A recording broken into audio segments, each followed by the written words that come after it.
Hey y'all, so I know I said in my classroom setup video that I would come back and show y'all my sub hub. So here's my sub hub. I got this, I think it's called a document desktop display from the office secretary. She was gonna throw it away, but I looked online and they not cheap. But if you find it cheaper, please let me know in the comments because I would like a better one, maybe one that matched my classroom aesthetic a little better. So in it has tabs. I did my tabs on Microsoft Word. I tried to include information in here on things I wish I knew as a sub when I came into a teacher's classroom. Like the small odds and ends. What are your attention getters? How do you get your students to transition? So that's what inspired me to kind of put together something that would always make sense in my room, regardless of who was subbing. And if I had to call out last minute and didn't have time to like go print paperwork and put together, this would always make sense because it fits the flow and routine of my classroom, that a sub could follow this even if I didn't leave plans. So let's jump into it. So under the student section, there's my roster. I am in LRC, which is a learning resource classroom for special ed. So I see about 48 students a day. So that's why this roster is way longer than a typical classroom, but they're all in small groups. So under the students tab is my small group pickup list. It lists the students, what time, where, and who class they're in. Under important, I have my students who have any medical needs. This student has seizures, so that's in there. Any information the sub would need to know, who to look out. It comes with a little picture of them so they know who that is in the group. I also have a student who has an emergency plan because he has suicidal ideation and usually attempts self-harm at school. And then under schedule, this is my daily schedule for my LRC groups. This is the routine we do every day. So even if I wasn't here, somebody can come in and run my groups just fine. I go in details of who you picking up, when, what you doing, the routine. We do Heggerty, Sunday, then whiteboard word building. Broke down even further on what we're doing under Heggerty, what to do with the sound cards and where they're located, and even how I want the students to set up the whiteboard. My students know how to set up the whiteboards. When I just come in, I tell them, get your whiteboards ready. They already know, you put the 3 little lines, and usually I'll have the ending sound or beginning sound that we're working on the board. So they would set it up like this, and then I'll have a list of what consonants or blends I want them to be working with. So this one is IP, and then the first letter was T. So if you add to IP, it becomes tip. They say it and go through all the ones at the bottom. And at the end of it, they erase, and they set their board up like this to do a spelling test for any of those words that we did above. So my other groups and things they're doing, I have a comprehension group that's like book club style. These are students that's just working on reading comprehension. All the groups are centered around their IEP goals. Over here are my last of my groups. I have a big SEL group. Next, in my district, we have late starts on Wednesday, so school starts an hour late. So this would be my Wednesday schedule. These are the students who come 5 days a week and where they're located. So they have to get picked up on Wednesday. We normally don't pick up kids or C groups on Wednesdays. That's usually like our study hall days where students can come in and get extra help with stuff they're doing in class that we normally can't get to in groups, or if they need to take a test in class and they have a small group test and accommodation, they can come down here, and that's when they can get that class stuff done that's not interfering with our group schedule and what we need to do with them.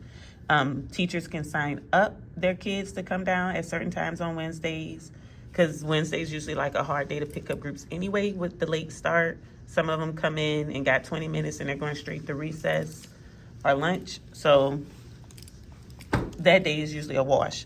So usually here, I would just put a Post-it with students' name who's been signed up so I don't have to keep retyping this every time I'm out.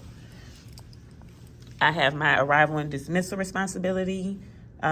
Buses are my responsibility, and I have a student that I get off the bus in the morning because he rides the special ed bus, and then I take my same 2 4-year-old TTK babies to their sped bus at the end of the day, and then I help load you. So this is my arrival and dismissal.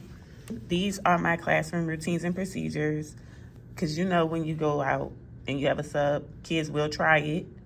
They try it all the time. They come up with their own little ideas of what they about to tell the sub. The sub don't know anything different to say that's not true. So this is kind of they know how to use the circle and hexagon tables in my room. Those are independent tables. They know they cannot be behind my desk or sit in my brown chair. Nobody should be going through my fridge cabinets, all those things. So anything like that, that's kind of like, if they ask to go to calm down space, this is how long they can be there. They cannot write on my whiteboards. Some of these things are in place because my teammate allows student to do some of these things, and she's fine with it. But these are kind of things that I put in place as a boundary for me and my students. And then the last tab is just like an odds and ends. I kind of go in more details of potential behaviors they might encounter. And usually here's where I'll put those students who might need way more support than just sitting in a small group and learning. These are students who are often escalated, eloping, throwing chairs, or any other kind of scene they can make to try to communicate their needs. That will go here, and kind of telling the sub also, this is what you need, this is how you respond to those behaviors. This is what I do, this is the plan for that student. I kind of gave as little as I could just for the sake of that student's privacy. The sub don't need to know all the ins and outs of why they do what they doing or their disability. Just more of a, if this happened, this is what you do, this is how you reset, this is how you redirect, this are the expectations, and this is what the student also know. But yeah, so my last page is just a sheet I got from the nurse of all the life-threatening health concerns that's in my classroom for students that's on my roster. So anaphylaxis, asthma, seizures, diabetes, and just kind of like a symptoms, treatment, what to do if these things are happening with a student while they're in the sub-care. So this is kind of what the hub looks like for my special ed class, but I can show you the documents of how it looked different when I was in kindergarten. So when I was in kindergarten, this is how different the schedule looked for my group. This one was kind of more vague and open because, again, I'm not going to say trust, but I didn't leave my curriculum and content stuff to be taught by a sub. More of, I left them work that was in the same realm, but not exactly what needed to be done that day. So in here, it's the same thing. It goes to show you my dismissal stuff, those students, what days. We had some who had certain days. Routines and procedures, how I expect them to come in, what does breakfast look like, how do they line up, classroom jobs, how snacks went, my attention getters, and how they transition. Because again, some people go in, do hocus pocus, everybody focus. My students respond to class, that was fine for us. But it's helpful to know. I also had like a doorbell that I ring. That was their transition cue to know that we were moving to something else. They knew once I ring that bell, they had 20 seconds to get cleaned up and be ready to move to the next station, lesson, or transition to what we were doing next. My bathroom signal, classroom rewards, those were all on here. And then that's what also went in the sub-hub when I was in kindergarten. And then my sub-plans, same. This was more detailed of the schedule. So this flowed the same way every day, regardless of what we were learning. The routines were the same. If anything I had to put is to tell the sub what page we are on in our iReady books, or what book we left off, which is literally just leaving out a book and post it in a page. But this routine still flowed and fit regardless of what we were doing. So breakfast, community circle, phonics, ELA and writing, how we started that.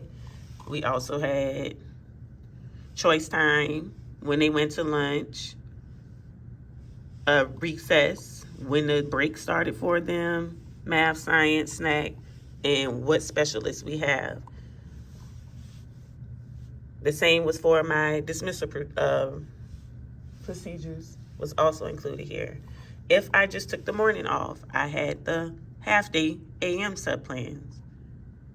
If I just took the afternoon off, I had my PM half-day subplans, because you kind of need to know what you're coming into if you came in for me at 12 o'clock compared to if you started at the beginning of the day when you would have had more people to help and support you and get you set up. In the middle of the day, everybody's already full into their work day. And that's about it. I kind of love this. I've shared it with other teachers. This kind of turned into sub binders for them, but because I'm extra, it couldn't just be a binder for me. So it ended up being that desktop display. Let me know if you have any questions in the comments, or if you want me to explain any of my choices further. Thank you.